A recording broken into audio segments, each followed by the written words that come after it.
Hello, everyone. This video is to talk about problem set 4. And first of all, it is a relatively hard one compared to the previous problem sets.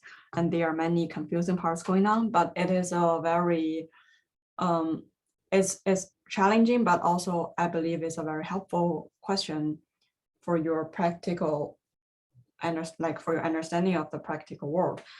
So don't worry too much about the grade. I think your final grade will not be affected too much by this specific problem set.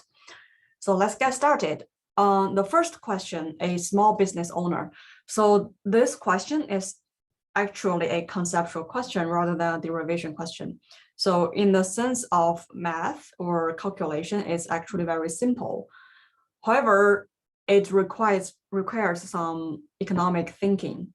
So that is a kind of the hard part.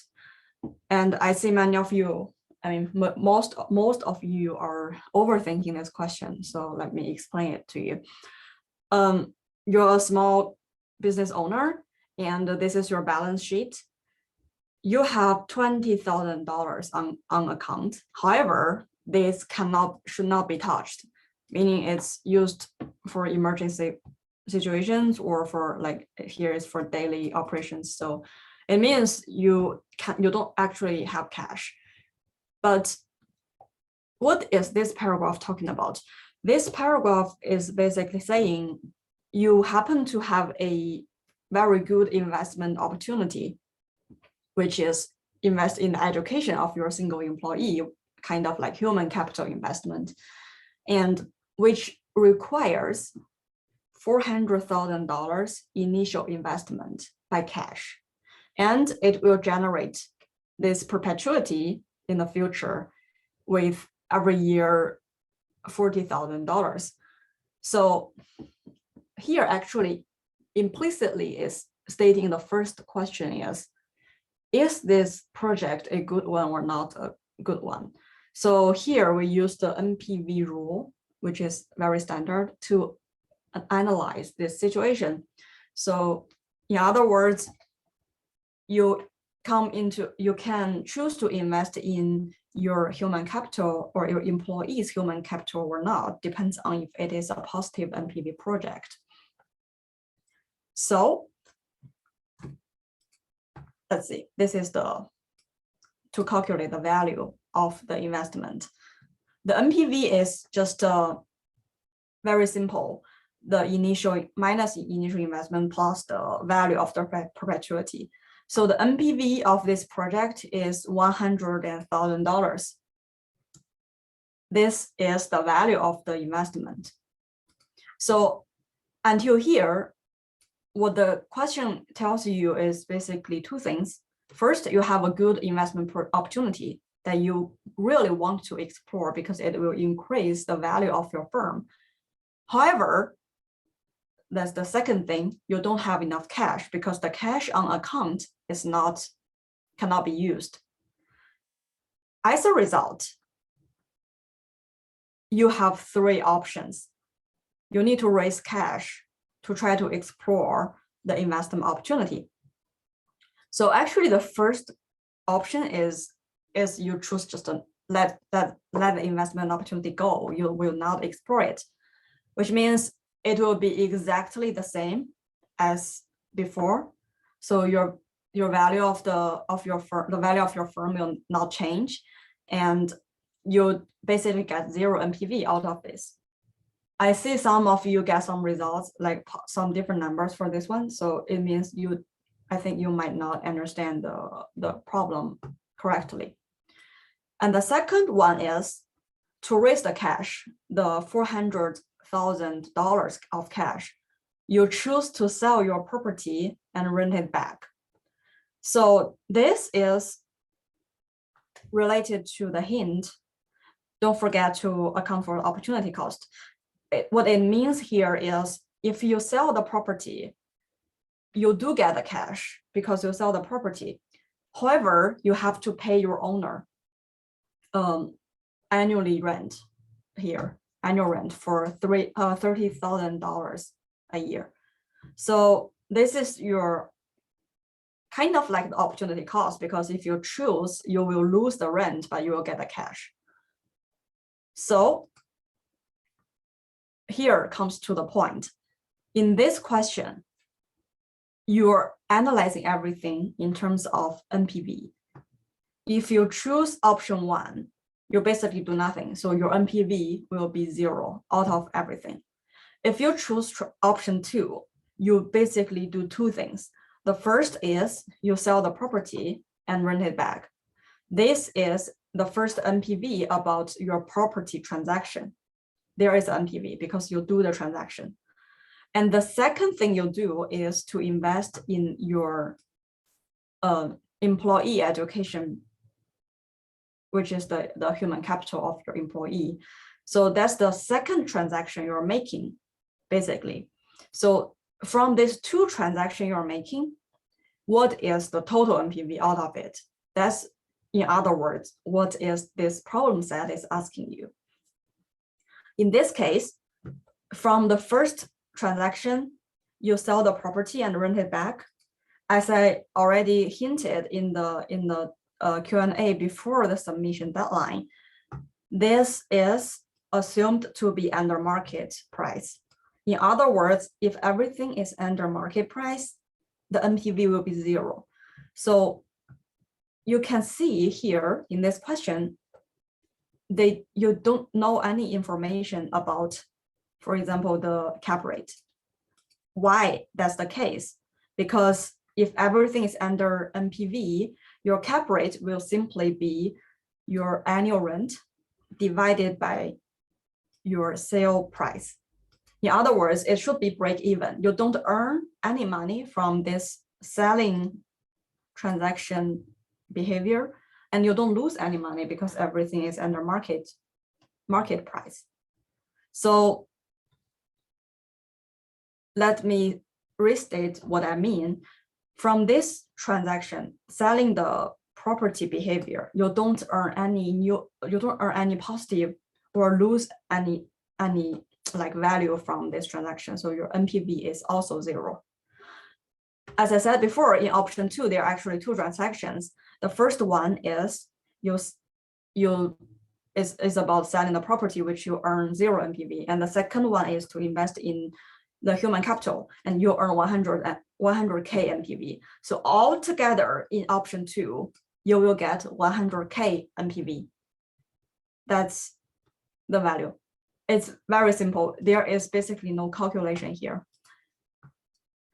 So this is the written version. Sell the property back and sell the property and rent it back. So think about before and after. Before we have an asset and don't have to pay rent. Now we have cash like 450,000 on hand, but you have to pay rent. This is NPV equals to 0 transaction. Then if you take this amount of money, take the 400K and invest, you will explore the positive NPV of this investment opportunity. So the next NPV is 100K. Altogether, your total NPV is 100,000. Using the similar logic, I will not explain that detail. I know I was a little bit wordy. So using the similar logic, let's analyze option 3. So still there are 2 behaviors similar as to option 2. In option 3, you first need to deal with the bank. You get a loan and you need to repay it in the future. And second transaction is to invest in the investment opportunity, which gives you 100K NPV. However, you take this amount of loan, but the bank charges you additional 20,000 original fee. So in class, professor mentioned that taking the loan might actually losing money because you are not only paying the interest rate to the bank, which is the fire charge. However, you're also paying some extra money. This is a zero-sum game. In other words, because your bank charges you additional origination fee, you have to lose this amount of money in getting the loan from the bank. In other words, the NPV of getting this loan will be minus 20 or negative $20,000, which will decrease your total NPV from choosing option 3. The total NPV would be negative 20,000 plus the $100,000. Together it will be $80,000. This is the total NPV. So in summary, in option 1, if you keep things as given, the total NPV is 0 because nothing changes. In option 2, the total NPV will be 100K because you just get the money and get the cash and without losing any money and fully explore the human capital investment opportunity. And in option 3, you get a unfair loan from the bank and you lose $20,000, but you also get the positive NPV from the human capital investment opportunity. So altogether is $80,000. Compare among these 3, option 2 dominates because you're fully exploring the investment opportunity. That's it. There is no amortization tables, no very complicated numbers in this question. It's more about the logic to think from the perspective of NPV rather than those complicated details. Yes, this is question 1. Let me know if you still feel confused. And question 2, this is a complicated one, I have to admit. But I think many of you really did a good job. I can see you're on the right track. So I think many of you got a lot of credits for this question. Let's see the details. So you want to evaluate, basically 3 questions are very similar. You want to evaluate the loan amount, and you want to evaluate the IRR for the bank and also the IRR for you. And because the bank will charge you different rates, corresponding to the risk they're gonna take. The risk, by risk meaning, I mean how much money they are providing you in terms of the total purchase price. And I believe you can see the left-hand side. Left-hand side is the Excel table that is used to solve this problem. Let's start from question 1. And before everything, here is before everything starts, column 1 and column B are the basic information that is provided here. So the purchase price is already given here, $1.9 million. And the terminal cap rate is 7%. I believe it's given, yes, it's given at the end of this question. Use a terminal cap rate of 7%. And this one gives you the kind of the terminal, the period next to the terminal period, around the terminal NOI. So you use this one related to maybe do some math growth or something to get the terminal sale price. This is basically used for that, the sale price. And this is the rent schedule that is used for question 1, 2, 3. And you can see in question 1 to 2, they ask you about the guaranteed rent period, which refers to years until 2031. I believe so. Let's see. Yes, until 2031 August. So this is the guaranteed period that you use for question 1 and 2. And for question 3, you need to use all of the numbers here until 20 2049. So that's why, sorry, 2046. So that's why here is in September 2046, this number will be used to calculate the sale price in question 3. So all the numbers will be on the left-hand side. I will just show the question on the right-hand side. So numbers are actually very simple. And one thing is, in this question, one complication is transfer between or switch between monthly and yearly frequency. So if you have monthly cash flow, you need to use monthly interest rate or cap rate. However, if you have a yearly cash flow or annual cash flow, then you need to use corresponding annual rate, whatever IRR or interest rate, those kind of things should be consistent with the frequency of your cash flow. So in the schedule, they also provide you the annual rent.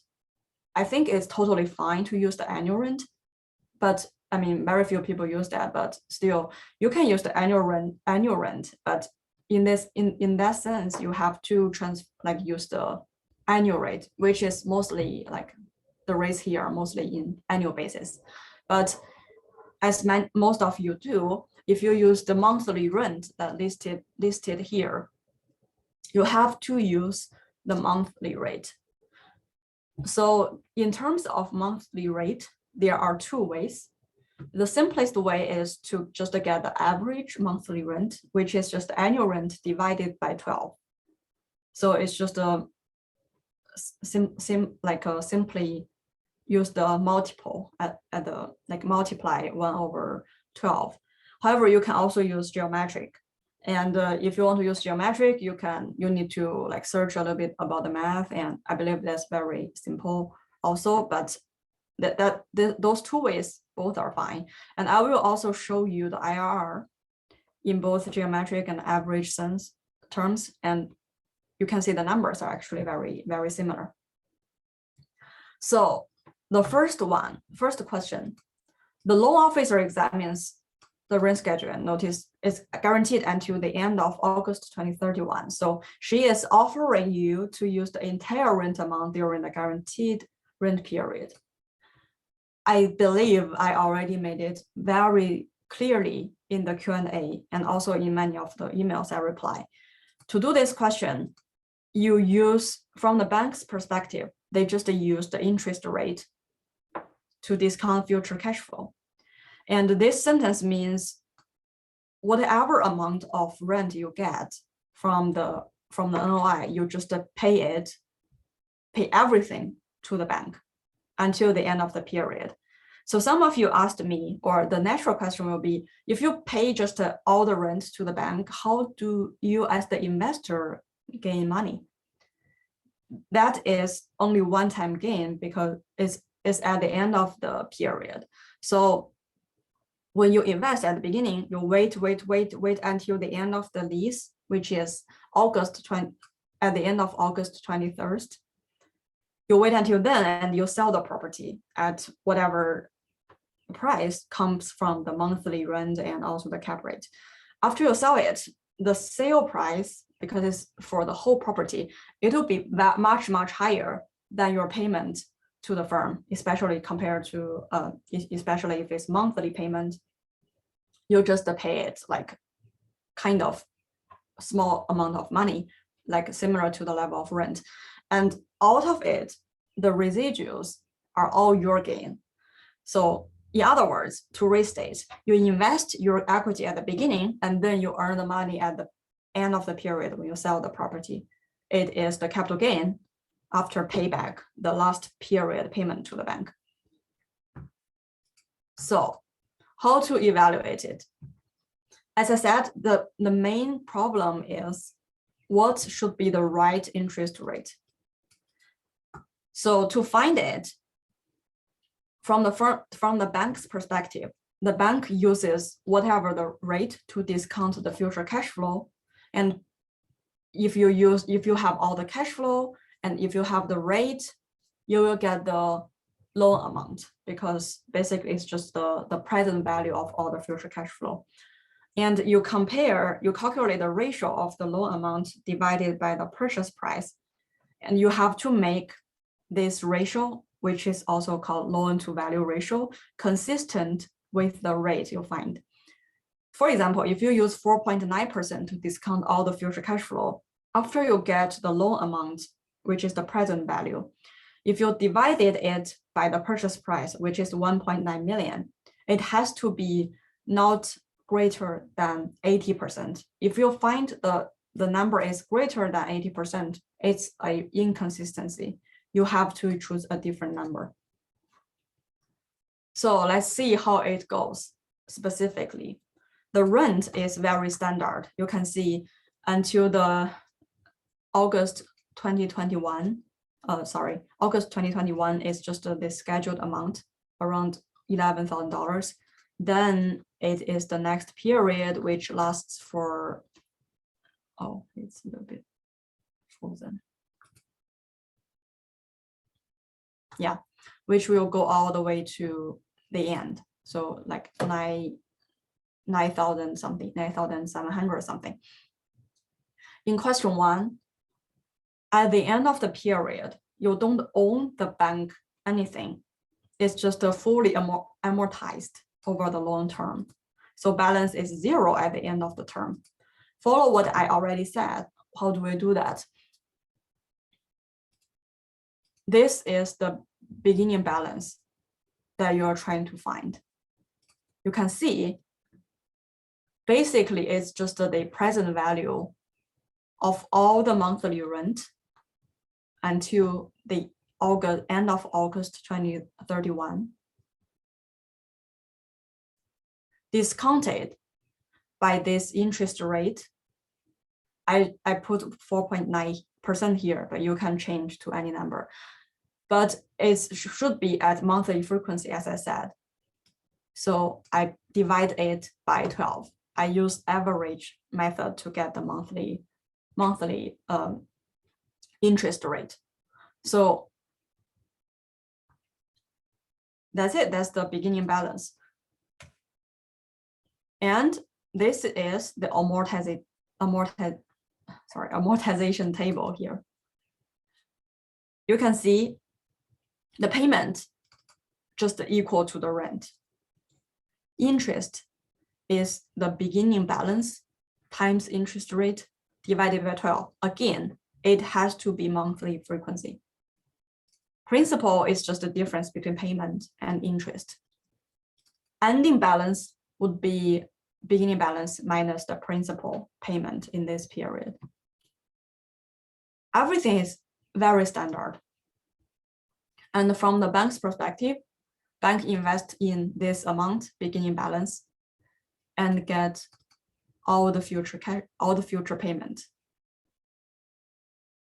which just equals to payment column. Very simple, right?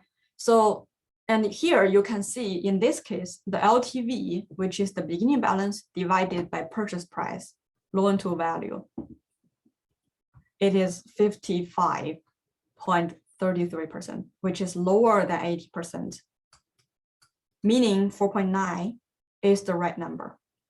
Let's try different numbers. Suppose we have 5.4%. You get still a fully amortization table. At the end, ending balance is still 0. However, the loan to value amount is not within, is around 54%. It's not within the region of 80 to 90%. Similar thing for 5.8%. The LTV is not within the range. And 6.2% is even more off the range. So in other words, the rate should be 4.9%, which makes everything clear and everything consistent. Then what is the IRR for the bank? This column is to calculate IRR. Basically, the bank just invests the loan amount at the beginning, which is the beginning balance, and then get all the rent. each period. And you get the NPV. NPV here should be exactly the same as the interest rate. So you can see, sorry, it's not NPV, it's IRR. So you can see use the IRR formula, you get the monthly rate, and you need to multiply it by 12, which is very important. Which makes sense because bank is not gonna earn any positive value. The bank will just earn whatever interest rate the bank charges. From the investor perspective, at the beginning, you invest in around $850,000. In addition to the loan amount you get, equity here is just a purchase price minus beginning balance. And for all the periods, you get zero. At the end, the value you get is this. So first of all, you need to get the sale price. What is the sale price? Sale price is the summation of the monthly rent for the next whole year, because your cap rate 7% is at annual frequency.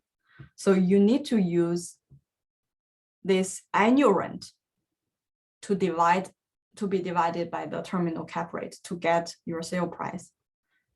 You can also use just the next period monthly rent divided by monthly cap rate, which gonna be like 7% divided by 12, but the result will be exactly the same. And after you sell it, this function gives you the sales price. You need to repay bank for the last period, which is the ending balance, not the ending balance, which is the rent. So yeah, that's what you get at the end of this period. I know some of you try to use the IRR formula, same as me. I also try to use the IRR formula on this column to get the interest, to get the IRR for the investor, but there are too many zeros in the middle, so the function is not working well. There are two ways to do this. First, let's just look at the average return.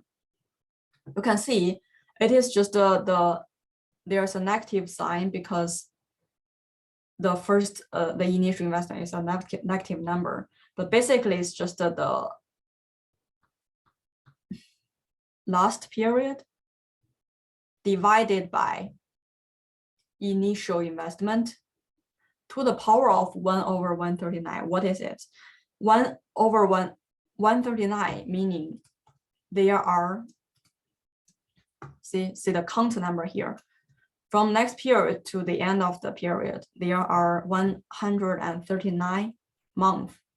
So basically there are 139 periods. I need to discount everything back. That's the reason why there is a to the power of 1/39, and -1 is to get the rate. So this whole thing, before multiply it by 12, I get the monthly frequency return IRR for the investor. And if you multiply by 12, it's gonna be the annualized IRR, which is around 6.2%. You can also do the geometric one. I mean, there's another way to do that as well. Like instead of using the to the power of 1/139, you can use the NPV formula. So this is the NPV of this whole column, including your initial investment, which is 800 and something like 850,000, and the ending gain. Yeah, so it's everything in this column. And what you can do is, because NPV requires a rate at the beginning, you can play with it, like find some, I tried many numbers and I end up with like what 0.5188% to make the NPV very close to zero, like 12, around $13. That's not the perfect way. So it's more like you try, if you don't try specific enough number, you don't get 0 here, but 12 out of 1.9 million or like those $850,000 is just already almost 0. So end up here, and it means the IRR or the rate, monthly rate for this period will be monthly IRR would be 0.5188%. And this is another, it's just a transfer rate to the to your monthly frequency. Sorry, to your annual frequency. So basically it's just a times, I mean, to the power of 12 and minus 1. Of course, there's a 1 in front. So both way works. They are very very similar. You can, if you get like some number like 6.4, 6.3, 6.2, it's totally fine. Okay, I think that's it for question 1. And let's see question 2. In question 2, compared to the first question, the only difference is you have the unpaid balance of 1 million at the end of the maturity. So again, this beginning balance would be the NPV of all the future payments to the bank. From the bank's perspective, the bank will still get all the monthly rent, which are exactly the same as the rent. But at the end of the period, it will get the rent payment equals to the rent. So it will get the rent plus the ending balance, which is $1 million. So this is all the cash flow of the bank. I will do the same thing. Here is an interest rate. You need to use this to discount all the future cash flows. So because of Excel's some complication, like because these numbers are just the functions of something and there will be some complications. So what I do here in this column J, I simply just copy and paste the pure numbers here. You can see it's just a pure number in each cell rather than here is like function. So this column and the column H are exactly the same. There's no difference. So what I do is still the beginning balance is the present value of all the cash flows, which is just the rent before the maturity, and at the end of the maturity is rent plus the $1 million. Using the interest rate here. So basically this one interest rate and all the payments monthly. And again, interest rate is divided by 12. So the beginning balance is again the NPV of all the future cash flows, rent plus ending balance $1 million. And still the problem is to find the right interest rate to discount. What it's gonna be. Here the right number is 5.4%, but let's try 4.9%. If you have 4.9% here, your beginning balance will be around $1.6 million. And the loan to value payment would be 85%. Oops, it does not satisfy the schedule requirement, which is not greater than 80%. It's definitely greater than 80%. So you go to another number, 5.4. And you'll find the beginning balance is $1.56 million, and the LTV is, in this case, 82%, which is good because it lies in the same range, the right range, 80 to 90%. And let's see a higher number, for example, 5.8. You get like lower amount of loan, which is $1.5 million around 1.52, something like that. And the LTV will be only 79.8%. It's lower than 80%. So it's definitely not in the range of 90 to 95%. So 5.8 is wrong. also see 6.2. You get even more off-track LTV. So in other words, 5.4 is the right one. And you can see one thing I want to inform, catch your attention is, you can see the ending balance is always the same. If I choose 5.8, ending balance is always $1 million. 5.4, ending balance is still $1 million. Why is the case? Because this beginning balance is the NPV of all the future cash flow. And future cash flow has already been designed or fixed at the end, because the maturity is just to be $1 million. So because this cash flow schedule has been fixed, your amortization table will satisfy your beginning assumption, which is $1 million at the end of the period.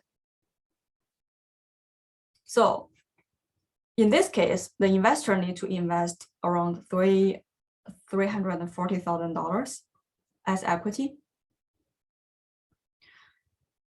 And the IRR will be same as before. IRR of the bank will just be this column, all the future cash flow with the initial investment.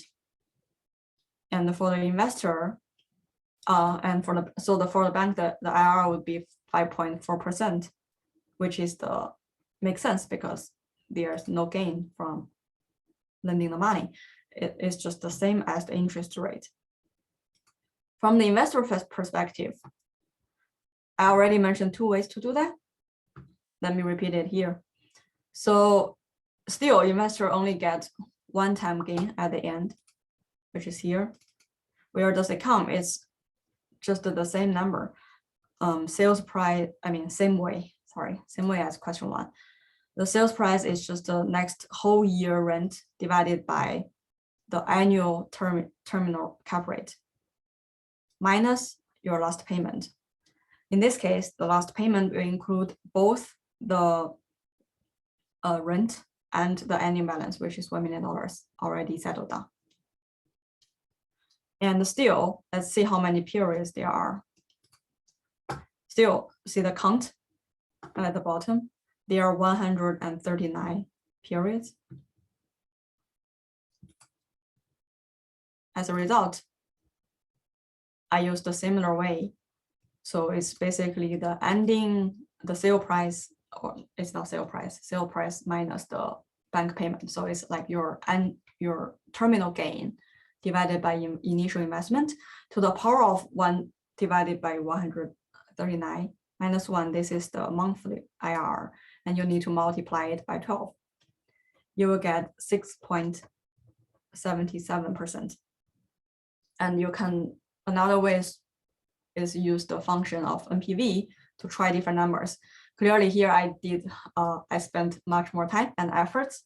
So this is the number, the monthly rate will be 0.564131% to get the NPV very close to 0, which is only 15 cents. So this is the IRR that will make the NPV equals to 0. So using this IRR, again, this is 0.564131. And if I transfer it to annual, using the geometric way, it will be 6.98%. So very similar numbers. So if you get around 7%, I think it's gonna be fine. Okay, let's see question 3. Question 3 is slightly different because it has different rent schedule and it asks for a different question. So in the first one, it asked what is the maximum rent allowance that you negotiate with the tenant. So as a recap in this question, you talk with the tenant and the tenant agrees to rent your property for much longer time, but because it means they have to commit a much longer time. So you have to give some discount on the rent that they pay you. So this question is asking how much discount you can give. The answer is around 10.3%. Why? Let's see how I get this number.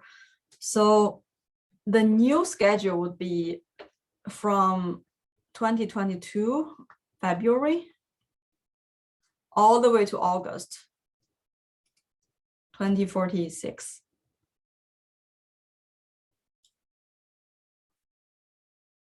So they are much longer periods because in previous two questions it ends at 2031.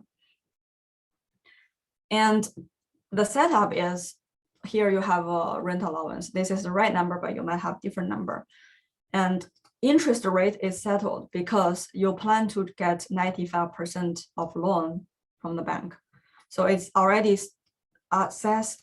assumed that you only bring 5% equity.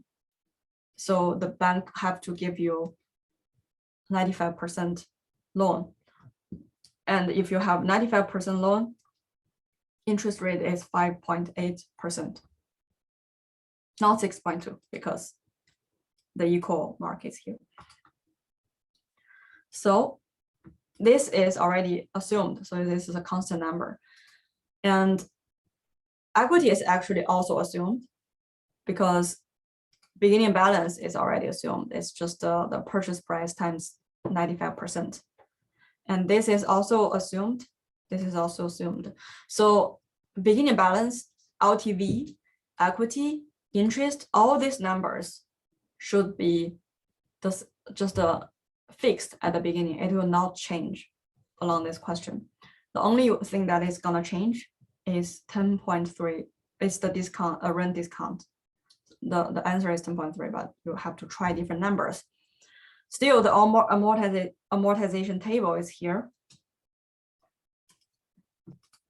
And your payment is now your payment. The payment that bank gets until the end of August 2031 would be exactly the same as before. You can see, because this is the guaranteed period.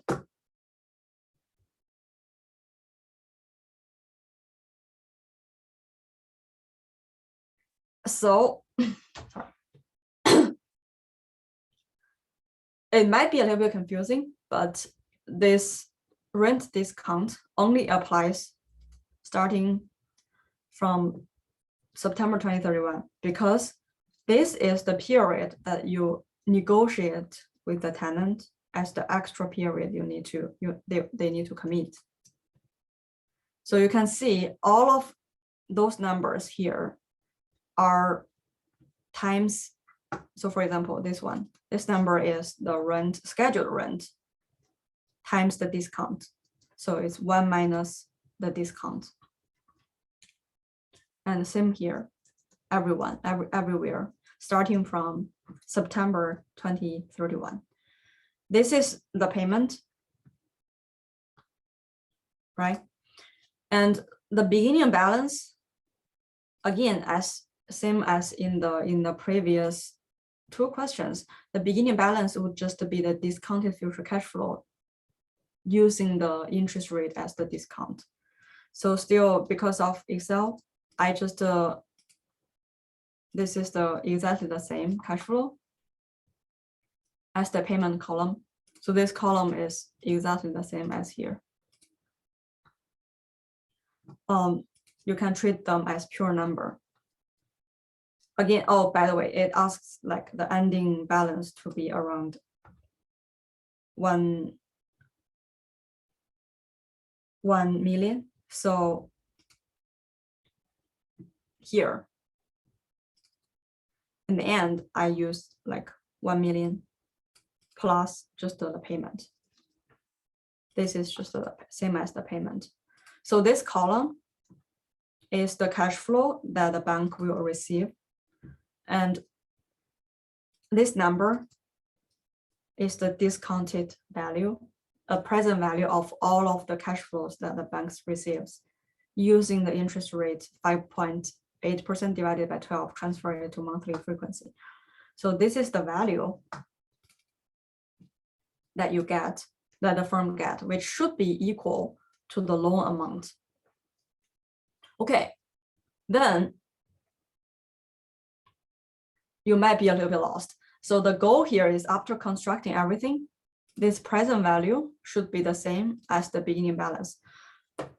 Why I don't put this number here? Because beginning balance is already pre-assumed. It has to be exactly like 0.95% times 1.9 million. But this is the present value of the loan. So to make the bank willing to do this business, this number and this number should be the same. The present value should be the same as the 90%, 95% of the total purchase price. The only number we can change is this one. Let's try a different number, say 8%. If I change it to 8%, you can see the present value of the cash flow is different. So as a comparison, before, given this answer, this number 1.805 million with some like 36.862%, it's very close to the beginning balance. If I change it to 8%, it will be much higher than the beginning balance, which means you're charging which means the bank is willing to give you much higher loan than this amount. So like higher than 95%, which is different from what you want. You only want 95% to experience this lower, this 5.8 interest rate, lower than 6.2%. So in other words, to make it simple, this is too high as for compared to the target beginning balance, which means you're giving too low discount to the tenant, because the tenant is paying too much. Then the bank is willing to lend you more. So you can see if I mean, no, you can see, never mind. So this number is wrong. And let's try 9%. Still, let's see these two numbers. The present value is still higher than the beginning balance. Oh, I'm sorry. And let's try 10%. It's getting much closer, right? Because it's very close to the right answer already. If you get 11%, oh, I'm sorry. If you get 11%, you can see if you give 11%, which is higher than our, like the answer, the right, quote unquote right answer is 10.3%. So if you give 11%, which is higher than the answer, it means you're giving the tenant too much discount. They're paying too less. As a result, the bank don't want to lend you that amount of money, like the amount that you want, which is this number. Apparently, it's lower than the beginning balance, the target beginning balance, which is not good. So we need to decrease. Let's try 10.5. It's already very close, right? Still slightly lower. If it's too low, we need to decrease. It's already very close. And if we go for 10.3%, this is very close. So you can even get more precision, like 10.32. It's closer, lower, but maybe 10.31, right? This is very close to this number. So it doesn't matter, you can add much more precision, but the roughly 10.3% is the right one. And it asked for the IR for the bank and also for you. This is very standard. So for the bank, it invests in the beginning balance, which is the same. as your predetermined. And this is the cash flow that he will get. Right. So the final payment is just ending balance. Ending balance should be $1 million, but you see this number is slightly lower. It's because of the precision. So if these two numbers are exactly the same, in the end, you will get exactly $1 million. So there is some imprecise parts. And if you calculate if you calculate the IRR for the bank here, the number is 5.96%. Why? Why is not the same as the 5.8%? It's because to transfer back to annual, here I used the geometric way, which is another way to do that. But when you discount this number, I used just the average, simple average method. So if you use, say, let's just not use geometric way, just maybe IRR times 12, you can see it's exactly the same, right? So which makes sense because the bank should not earn any money on this, and the interest rate the bank gets should just be the same. And for the investor perspective, still I provide two ways to do this. First one is, again, to count the number of periods and use the beginning investment and ending gain as the input and multiply 12 to get the annual return. So starting from February 2020, all the way go to the end of August 2046, you can see the count here. There are 319 periods. That's why I have the number 1 over to the power of 1 over 319. And the annual return will be around 9%. And also this NPV method works. I also, you can see I tried hard to get some precise number. It's like 0.745869% something. And you will get NPV really like close to 0.7 cents. And you can transfer this to annual using geometric way. Geometric way will give you slightly higher return, which is 9.3%. So for this question, investor get around 9% is good enough. So these are all for problem set 4. And please let me know if you have any further questions, because I understand this problem set is relatively more demanding than the previous ones, and it tests many of your like comprehensive abilities to solve this complicated situations. So send me an email if you still have questions, and that's it for today. Wish you have a good spring break. Yeah, it's spring break. Bye.